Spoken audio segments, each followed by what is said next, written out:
The battlefield is evolving, and the A-10 Warthog just got a terrifying new makeover. After decades of dominating the skies, the legendary ground attack aircraft is back, stronger, deadlier, and equipped with game-changing upgrades that could shift the balance of power in modern warfare. It's not just the same old Warthog, it's a whole new beast with advanced tech and weapons systems that can strike fear into enemies on the ground. But is the upgraded A-10 the secret weapon Ukraine has been waiting for? Let's find out as we dive into the jaw-dropping capabilities of this flying tank and what it means for modern combat. The A-10 Warthog was built for one thing: obliterating ground targets while surviving anything the enemy throws at it. Its powerful A-10 Avenger cannon is a tank buster, firing 30mm rounds at a rate of 3,900 per minute, tearing through armor like paper. But the A-10 isn't just about firepower, it's also about surviving intense combat. With a rugged design, including titanium armor around the cockpit, it earned a reputation as a flying tank. Its wings are reinforced with honeycomb structures, making them lightweight yet nearly indestructible. This plane wasn't made to be fast or flashy. It was made to be a relentless close-quarters hunter that could take hits and keep flying. The A-10's ability to loiter low and slow over the battlefield made it a lifesaver for ground troops. Needing air support, the Gulf War put the A-10's capabilities to the ultimate test. Flying over 8,100 missions, these aircraft ripped through Iraqi forces, taking down helicopters, tanks, and convoys with surgical precision.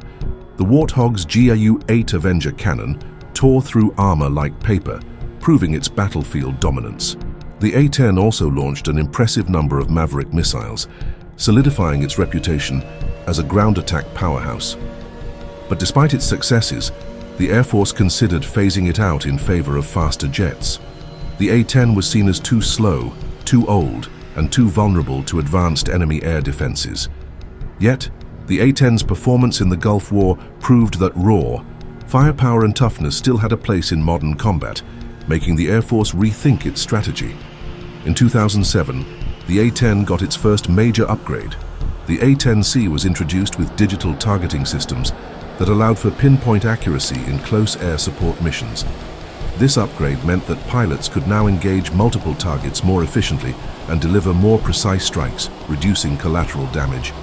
It saw action in Bosnia, Kosovo, and Iraq, reinforcing its reputation as a battlefield juggernaut. Yet, as the Pentagon poured billions into the new F-35, whispers of the A-10's retirement grew louder.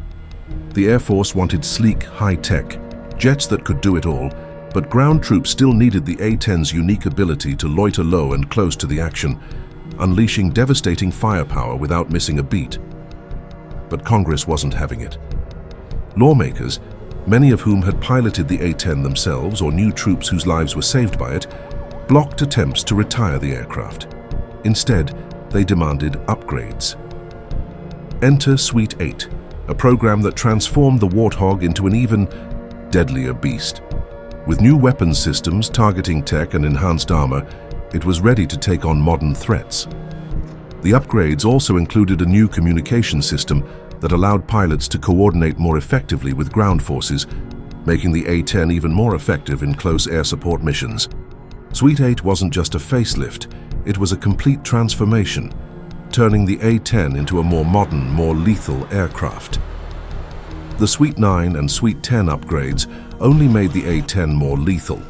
It now carried precision rockets, long-range standoff, weapons, and an enhanced targeting system that could lock onto multiple targets simultaneously.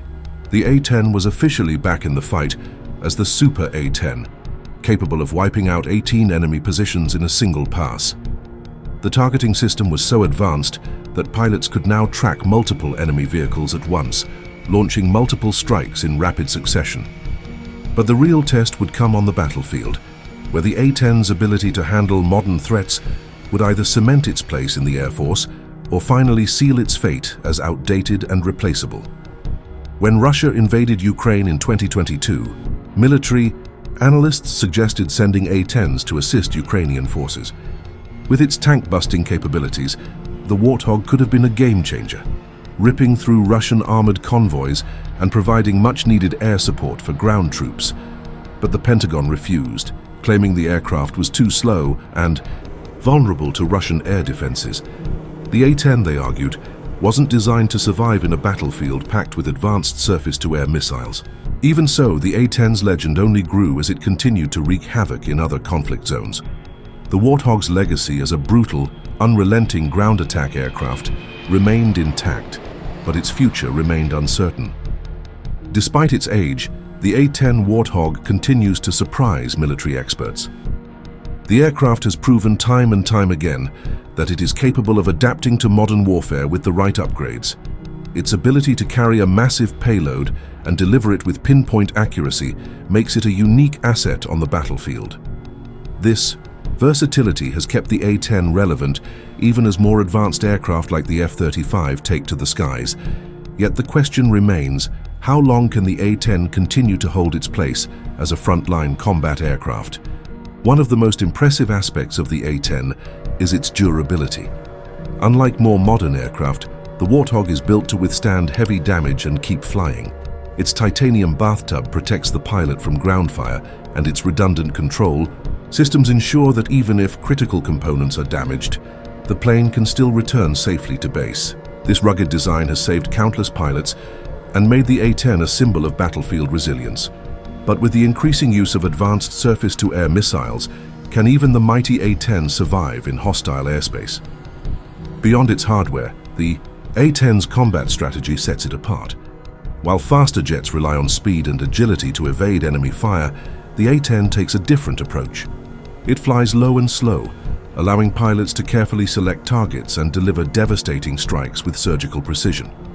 This strategy may seem outdated, but it has proven effective in conflicts like Iraq and Afghanistan, where insurgents often hide among civilian populations.